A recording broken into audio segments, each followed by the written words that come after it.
Migrantes Televisión Virtual en todo el mundo. Nuestro saludo a los latinoamericanos, especialmente a los peruanos de Europa, de Estados Unidos y de toda Latinoamérica, en especial a los hermanos ecuatorianos que están en sintonía importante en este programa ANFRA 2021. Lo dicho, nos vamos a la Decana de América para conversar con el doctor Francisco Miro Quesada Rada. Él es constitucionalista, profesor universitario y es el director de la Escuela de Posgrado de San Marcos. La universidad que en pocos días va a tener por primera vez en 470 años de vida institucional de San Marcos, casi de manera interrumpida, con una ligera interrupción, si no mal recuerdo, y eso en todo caso nos los va a decir Paco. Una mujer, la doctora Yeri, va a asumir el rectorado de la cuatricentenaria Universidad Nacional Mayor de San Marcos. Paco, bienvenido a ANFRA 2021, tu casa. Buenos días. Gracias, Néstor, muy amable, muy gentil. Sí, es importante, tenemos una rectora, eso es un homenaje a todas las maestras que ha tenido nuestra universidad, a grandes catedráticas como Ella Dunbar Temple, por ejemplo, muy famosa, muy conocida, a María Luisa Rivara de Tuesta, una destacada historiadora del pensamiento político peruano, y a Ruth Shadi también como arqueóloga y antropóloga, que es la descubridora de Caral. Como tú sabes, Caral es la cultura más antigua que hay en el continente americano. Apareció hace 5.000 años, prácticamente en la época en que se formó el primer imperio egipcio con el faraón Menem, el faraón Menes, que un poco que se pierde en la leyenda este faraón. Entonces, esto es pues, bueno, obviamente sí un homenaje a la mujer, pero también es la autoafirmación de la maestra, de la catedrática, y por supuesto el sentido de igualdad que debe de reinar en nuestra universidad, que es una universidad de ideas progresistas, una universidad donde hay mucho debate, donde hay mucho espíritu universitario y donde siempre aparece pues el pensamiento crítico, y ya, como te digo, es una universidad que ha pasado pues por muchas etapas en la historia del Perú y es más antigua que nuestra independencia porque fue creada por norma, por decisión de Carlos V, ¿no? A la imagen de la Universidad de Salamanca, que fue fundada en 1215. Entonces nosotros tenemos pues aquí toda una tradición, toda una historia y también que explica los cambios que están habiendo en el Perú, pero obviamente todavía es necesario profundizar estos cambios, sobre todo a favor de la mujer, de su libertad, de su desarrollo pleno, integral como ser humano en todas las áreas de la vida, en todas las áreas del conocimiento, y para que se logre esta necesaria igualdad que debe existir entre todos los peruanos, ¿no? Entonces, primero, bueno, también para felicitar a nuestra rectora, desearle éxitos, y acá adelantarle públicamente que desde la unidad de posgrado de la Facultad de Derecho y Ciencia Política de San Marcos tenemos una serie de proyectos y han sido presentados 2 diplomados, uno sobre análisis político, otro sobre política internacional, después una maestría sobre gestión pública, ciencia política y gestión pública, y finalmente una nueva que estamos ya por presentar, que es sobre una maestría en análisis político y política comparada. Y esperemos pues que en el marco de su rectorado, pues estas maestrías y estos diplomados puedan ser aprobados para formar diplomados en ciencia política y magíster también en ciencia política, que es una deuda que tiene nuestra facultad con nuestros estudiantes y con el país en general. O sea que estamos en ese camino. Interesante también, y vamos a dedicar un poco a nuestros San Marcos, Paco, para entrar luego al contexto nacional, porque en el tema de la mujer un homenaje a quien tuve la suerte de conocer en la época estudiante, a Rosa Alarco.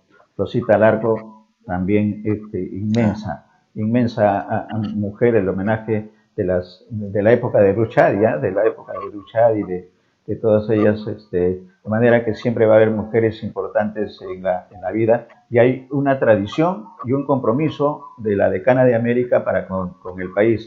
Y en esa línea quisiera que nos comentes, porque producción nos hace llegar que la escuela de posgrado de la que eres director está organizando y está desarrollando ya una serie de seminarios que lleva el nombre de tu padre. Todo queda en casa, pero en Sí, buena hora, porque hay que destacar las personalidades que están en torno a San Marcos, y sobre todo si son temas tan importantes para el desarrollo de nuestro país. Amplíanos un poco más de este seminario, lo que se ha realizado y sobre todo lo que está por realizarse para el seguimiento no solamente de los sanmarquinos, Paco, sino de toda la población en general. Adelante. sí, este es un curso que lleva el nombre de mi padre por iniciativa del doctor Richard Cuadros, que coordina la Escuela de Ciencia Política y también la unidad de posgrado, o sea, se hace trabajos combinados, y por los estudiantes que yo les agradezco que hayan puesto el nombre de mi padre, pues todo el mundo sabe el aporte que ha hecho mi padre al pensamiento filosófico peruano, latinoamericano y en términos generales a nivel mundial, porque mi padre en los años 90 fue presidente de la Federación Internacional de Instituciones Filosóficas, ¿no? Y fue el primer americano, no el primer peruano, sino el primer americano elegido en los años 90 en una asamblea que se realizó en Moscú. Tiene por finalidad, está en el marco de mis cursos de introducción a la ciencia política, de teoría política y de regímenes políticos, este, un poco pensando en los 200 años de nuestra independencia, es decir, el pensamiento político que se ha desarrollado en este proceso. Y ayer el doctor José de la Puente Brunque, que es decano de la Facultad de Letras de la Universidad Católica, invitado por nosotros, dio una conferencia muy interesante sobre el pensamiento de Baquíjano y Carrillo, que sería importante revisar. Y el doctor Ortiz también habló sobre cómo se va gestando un poco la idea del republicanismo en nuestro proceso de independencia. Mañana vamos a tener dos conferencias, una sobre el pensamiento de José Carlos Mariátegui y otra sobre el pensamiento de Víctor Raúl Ayala Torre. Posteriormente, ya el lunes 19, una conferencia sobre Víctor Andrés Belaúnde, dada también por su nieto, que es Domingo García Belaúnde, el famoso constitucionalista nuestro.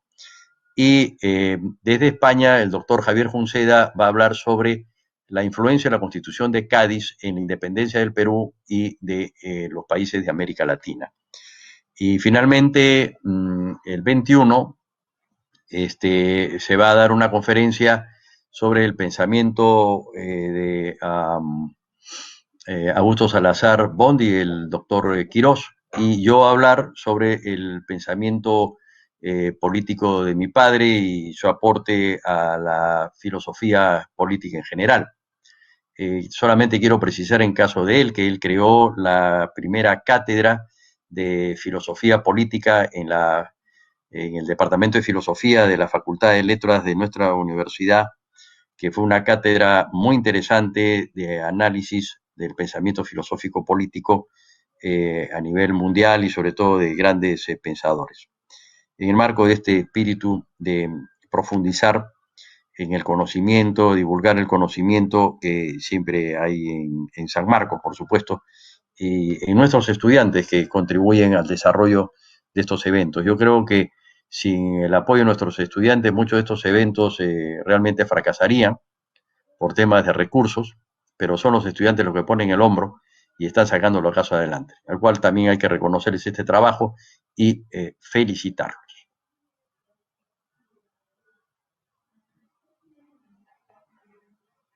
Sí, la pregunta que nos están haciendo en interno en las redes, Paco, es qué día se está realizando el evento y en qué horario.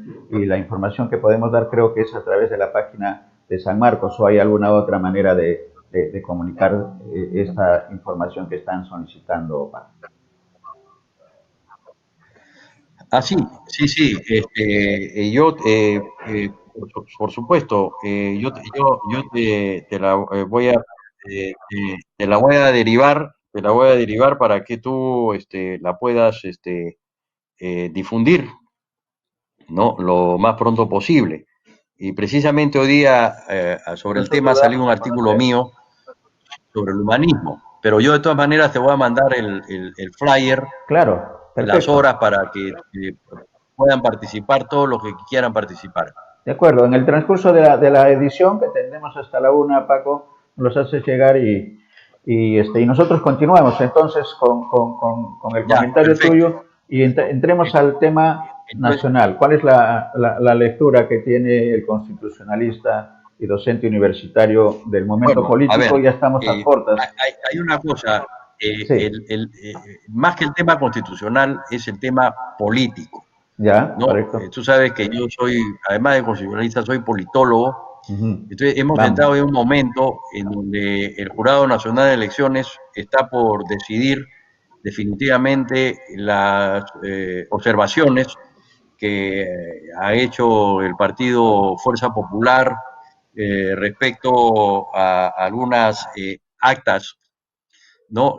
Al parecer, el Jurado Nacional de Elecciones considera que estas actas, o sea, estas observaciones no han afectado el proceso electoral, no hay fraude y esperemos que dentro de unos días ya se proclame presidente de la República al profesor Pedro Castillo, ¿no?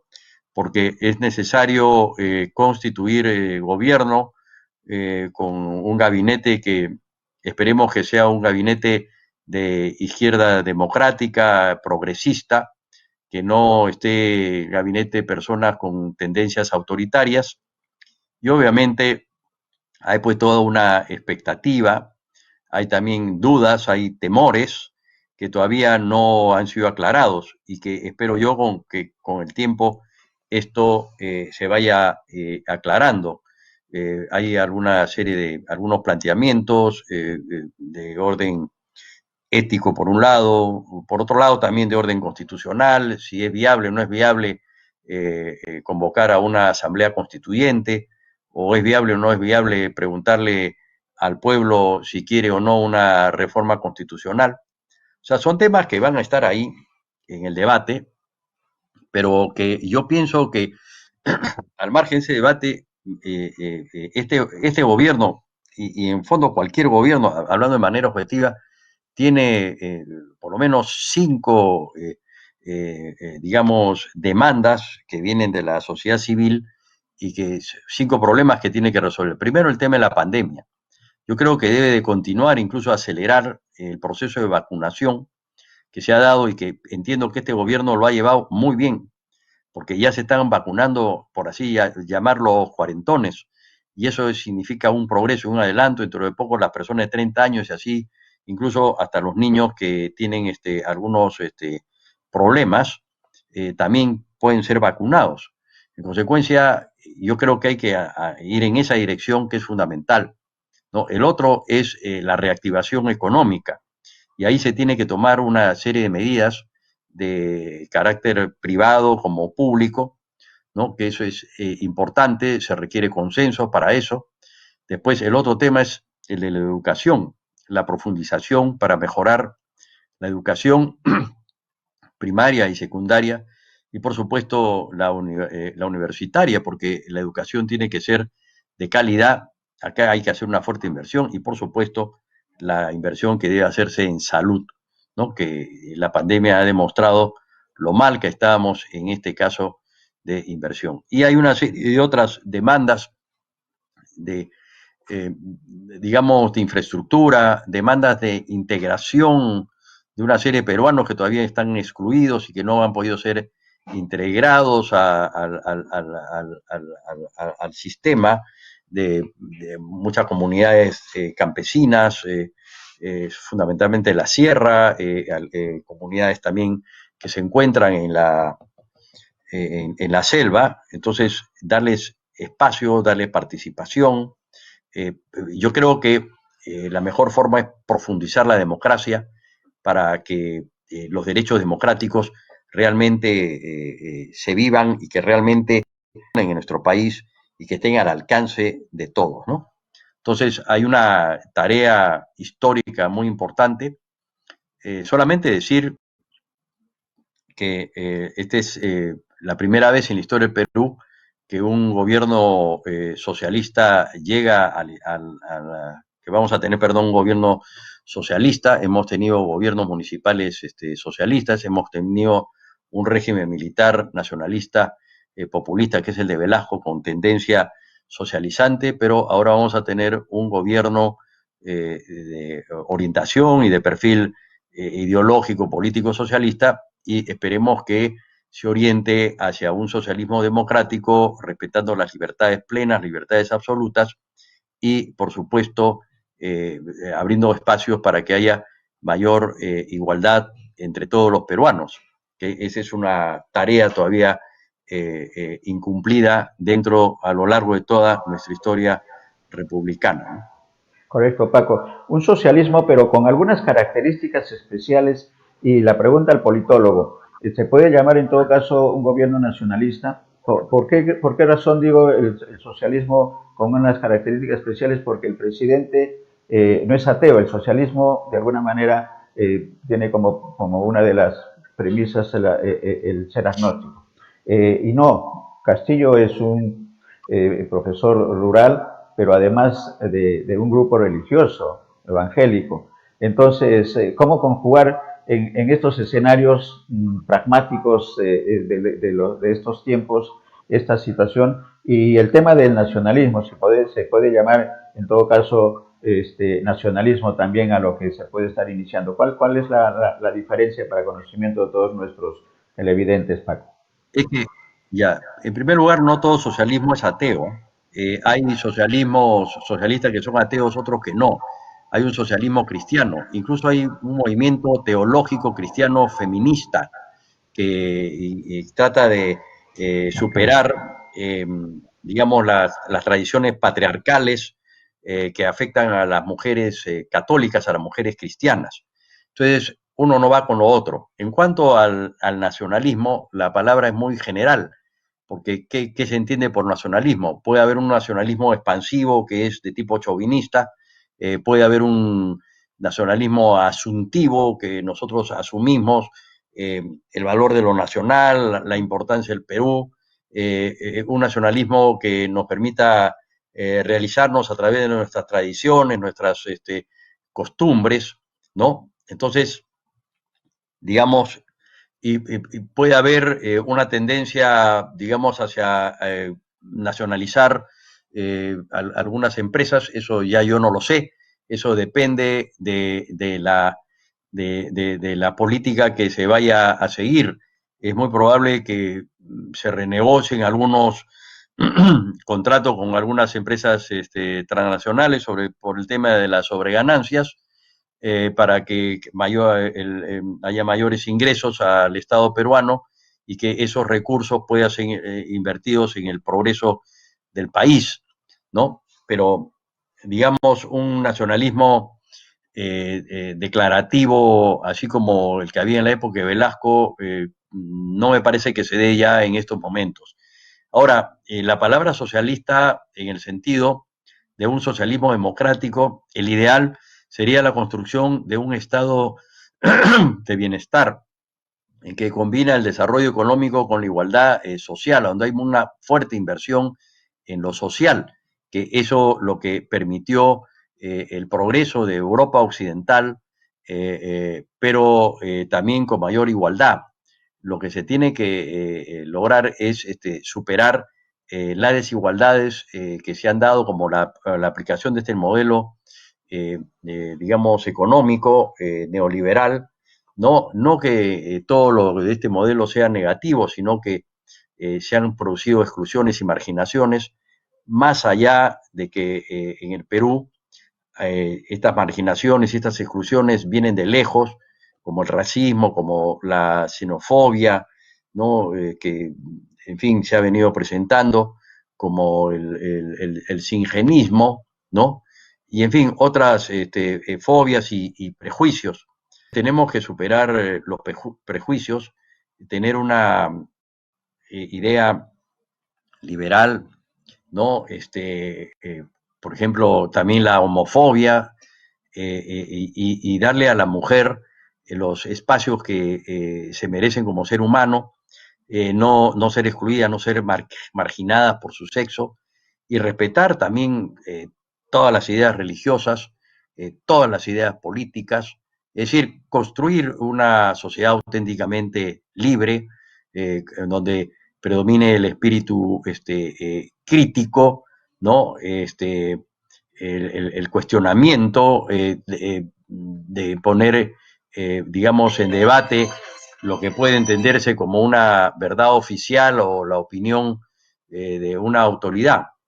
Yo solamente considero que una de las características de la democracia es que la autoridad sea tolerante con las opiniones de la oposición, ¿no? Y espero que no se vaya hacia el camino del autoritarismo, hacia una tendencia hacia la concentración del poder en una nueva élite política.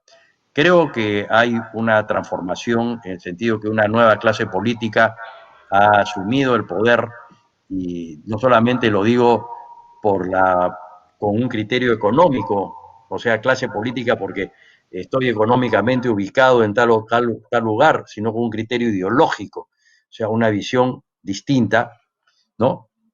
Entonces, un sector que ha ascendido al poder, a mí me parece que está muy bien. A mí me parece que el Perú democráticamente ha elegido como presidente a un maestro, a un comunero, a un rondero y a un líder sindical. Y eso es fantástico porque eso es la democracia, eso es el derecho del pueblo. Mira, para concluir, te voy a contar, porque esto es todo lo contrario. A mí me pasó cuando en una oportunidad viajaba de Madrid a Barcelona por la noche y estaba conversando con un cura, y entonces un cura, eran las elecciones que Fujimori le había ganado a Mario Vargas Llosa. Y entonces el cura me dijo, ¿qué le pasa a tu país? Que han votado por un peruano de origen japonés que nadie lo conoce, en lugar de votar, pues, con un escritor, todavía no le habían dado el premio Nobel a Mario Vargas Llosa, por un escritor tan notable como Mario Vargas Llosa. Entonces, ¿yo qué le iba a responder? Bueno, en mi país hay democracia y finalmente el pueblo, pues, decide quién va a ser presidente de la República. Y hace tiempo que se está produciendo esos cambios, más allá, lamentablemente, situaciones de corrupción que han pasado con estos gobernantes, por eso Fujimori está en la cárcel, Toledo, por ejemplo, también, y en fin, ha habido pues un cambio en el Perú, y ahora el pueblo peruano ha votado por un maestro de primaria, que es una maravilla, porque yo considero a los profesores de colegio, los llamo los intelectuales del pueblo, ¿no? Que están al lado de los niños, están más al lado del pueblo, que incluso nosotros los catedráticos. Correcto, son nuevos tiempos y creo que va a ser clave, Paco, con el agradecimiento por esta oportunidad, va a ser clave, digo, el escuchar el primer discurso presidencial del profesor Pedro Castillo y tendremos oportunidad, quizás todavía antes del 28 de julio, para volver a conversar de este otro tema que lo has dicho casi al final, que tiene que ver con la corrupción y el papel que va a tener la cátedra, porque lo ha dicho Pedro Castillo en varias oportunidades en los últimos días, que está mirando mucho a la universidad pública en su condición de profesor y sabe de la importancia, y nosotros también, de la importancia que tienen los docentes, cualquiera sea su condición, el de primaria, desde el inicial, primaria, secundaria, las carreras técnicas y llegando a la universidad. Y finalmente ese es el escenario en el que debe de estar ubicándose Castillo y sus principales asesores. Gracias, Paco, por esta oportunidad. Vamos a estar atentos para tener una nueva conversación antes del 28 y quizás el 28 o después del 28 para el análisis del mensaje que va a ser la ruta que va a tener el gobierno del profesor Pedro Castillo Terón. Muchas gracias, Paco. Si hubiera algo más Adelante, nos envías el flyer para No, la difusión. no, gracias para agradecerte por darme el espacio, tu espacio para poder dirigirme a la opinión pública. Tú sabes que ahora estoy ocupado en algunas otras tareas. Sí, hablaremos del libro, Mi ¿ah? hija que bueno, sí, pues mi hija que es traductora oficial y habla excelente inglés y francés, está traduciendo la primera parte de mi libro Ciencia Política de la Liberación al inglés. O sea que ahora tengo que ir a la computadora a leer un poco cómo va el asunto del inglés, ¿no? Y estoy avanzando en la segunda parte de mi Ciencia Política de la Liberación, Muy bien. que ahí vamos, y espero pues que esta segunda parte pueda salir Conversaremos a también fin de año. sobre ese tema, porque tiene vigencia el libro, y felicitaciones a tu pequeña, que ya no es tan pequeña y que es la traductora del libro. Muchas gracias, Paco, y un abrazo. Estamos Gracias. en comunicación. Nos vemos, pues. Estamos en comunicación. El Chao, doctor chao. Francisco Miro Quesada Rada, politólogo, constitucionalista, director de la Escuela de Posgrado de la Universidad Nacional Mayor de San Marcos. Queda el compromiso que nos va a enviar el flyer para dar a conocer a todos ustedes la ruta de este seminario. Vamos, breve pausa para regresar, para conocer un poco más a través de la entrevista que tenemos concertada con el abogado, el doctor Walter Ayala, que inició el proceso y que fue aceptado por el Ministerio Público y por el Poder Judicial con relación al Tribunal Constitucional, a la elección del Tribunal Constitucional que está realizando el Congreso de la República, y que por una decisión del Poder Judicial se ha pedido que se paralice con esa elección porque está transgrediendo a algunos criterios democráticos y constitucionales, y que sin embargo, a pesar de eso, el Congreso de la República continúa a través de la Comisión de Constitución y el mismo Pleno con esta decisión del Poder Judicial, y que hay un enfrentamiento de poderes. Vamos a conocer un poco más cuál es la situación actual en la voz del promotor del recurso que se presentó. Ya volvemos. Breve pausa.